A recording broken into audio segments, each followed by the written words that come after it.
तो वो बड़ा स्टिफ कानून बनाए, स्टिफ कानून बनाए।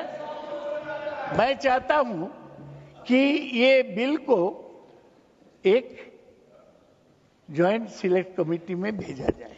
आई rise to speak on the immigration and foreigners bill 2025।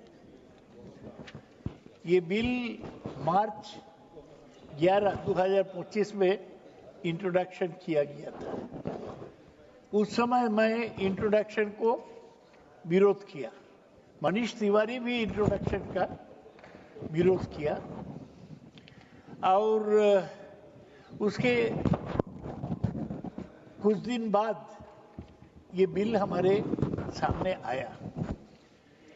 Main चीज क्या है कि हमारे देश में जो आते हैं उस पर एक तो कंट्रोल रखने का, मैं बाद में डिटेल का बोलूंगा। भारत में ये बिल 4 पुराना बिल को लेकर बना है। Passport entry into India act 1920 colonial times, the registration of foreigners act 1939 colonial times, the foreigners act 1946 and immigration bracket carrier liability act 2000 act 2000। Sir, home ministry का हिसाब का अनुसार a total of 98,40321, that means 98 lakh foreigners visited India between April 1, 2023 to March 31, 2024। Sir, हम क्या चाहते हैं? ये देश में हम चाहते हैं कि ज्यादा टूरिस्ट आए, वो आने से हमारा फॉरेन एक्सचेंज अच्छा होगा। हम ये भी चाहते हैं कि कोई अनडिजायरेबल एलिमेंट हिंदुस्तान में नहीं घुसे।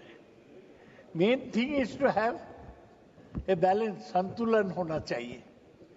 हम जो लोगों को लाते हैं, हम एडवर्टाइज करते हैं सारा दुनिया में कि भारत में आओ, ताजमहल देखो, लाल किला देखो, राम मंदिर भी देखने आएंगे, वो मुझे पता नहीं, वो तो केवल हिंदू लोग आ सकते हैं, बाहर में जो लोग रहते हैं। हाँ, तो ये सर हो सकता, लेकिन हम चाहते हैं, सबसे ज्यादा लोग आए हैं बांग्लादेश से, यूनाइटेड स्टेट से 17 लाख लोग आए थे, और यूके से 9,86,000 लोग आए थे। Number of foreigners who came on student visa during 2021, 22 and 23 were 22,159, 31,910 and 40,431, not a large number. अभी इमिग्रेशन के बारे में एक सिंपल लॉ है, हम फिजिक्स में बोलते हैं water flows from a level of higher pressure to lower pressure. Immigration में भी ये है, human beings flow from a poorer country to a richer country। तो रोहिंग्या जो है वो म्यांमार से बांग्लादेश आएगा, और बांग्लादेश से कुछ लोग हिंदुस्तान में आएगा, और हिंदुस्तान के लोग अमेरिका जाएगा। तो हम चाहते हैं कि बांग्लादेश की घुसपैठियों ना आए, लेकिन हम क्लियर नहीं है कि अमेरिका में जो लोग जाते हैं, डंकी करके, सलमान खान का डंकी फिल्म देखिए, शाहरुख खान का डंकी देखिए, तो आपको साफ हो जाएगा कि कितना कष्ट करके लोग जाते हैं। क्यों? वहां अच्छा जिंदगी मिलेगा, वहां अच्छा इनकम मिलेगा, और अमेरिका इंसल्टिंग वे में हमारे लोगों को हाथ पैर में बेड़ी लगा के इधर भेज दिया। हम कुछ नहीं बोल पाए। अमेरिकन एयरफोर्स का प्लेन उसको चंडीगढ़ में ड्रॉप कर दिया, बिट्टू साहब को पता होगा। तो बड़ा इंसल्ट था और हम अभी भी हमारे लोगों को समझा नहीं पाए, भाई ऐसा मत जाओ, बाहर में जाके इंसल्टेड होगे, मार खाएंगे, अमेरिकन पुलिस के हाथ में जाओगे, ये तो दुखद बात है। तो मोदी जी का सरकार उनको यहाँ रख नहीं पाए। तो अभी मुझे जो कहना है कि ये बिल में तब क्या है, 4 बिल मैं बोला, 4 लॉ इकट्ठा कर किए, 6-7 मिनट, लेकिन वो जो लोग आएंगे उस पर भी रेस्ट्रिक्शन है। हम जैसे सर फ्रांस से अब जाएंगे, मैं गया था, बोला it is visa on arrival, if you diplomatic passport no visa required. हमारे यहाँ भी जापान, साउथ कोरिया से जो आएंगे उसको कोई यूएई उसको कोई वीसा नहीं लगेगा। हमारे यहाँ कुछ एरिया है जो रेस्ट्रिक्टेड है, Andaman, north east, part of Jammu and Kashmir, Uttarakhand, Himachal Pradesh और राजस्थान। यहाँ पर फॉरेनर्स को स्पेशल परमिट लगता है।